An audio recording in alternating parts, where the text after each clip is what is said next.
Aya, menga p degani nima degani? Qayerda o'rganding buni? Kecha darsda manaqa dumaloq stollar atrofida o'tirayotgandik. Bir do'stimga sen qayerga o'tirasan desam, menga p dedi-da, shunga so'rayotgandim.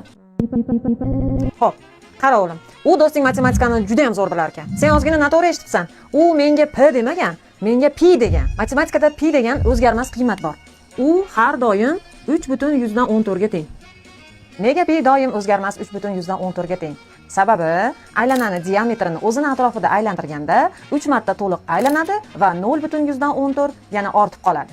Ya'ni aylanani diametrini 3,14 ga ko'paytirsang, pi ga ko'paytirsang, aylanani butun atrofini qoplab oladi. Ya'ni seni do'sting menga pi deganda, yumaloq stolni qayerida o'tirsam ham menga farqisi yo'q demoqchi bo'lgan. Siz vaziyatdan qanday chiqqan bo'lardingiz? Izohlarda yozib keting. Hamma narsani matematikaga bog'lab tashlash uchun menga obuna bo'ling. Videoni esa hech narsani farqi yo'q do'stlaringizga jo'natib qo'ying.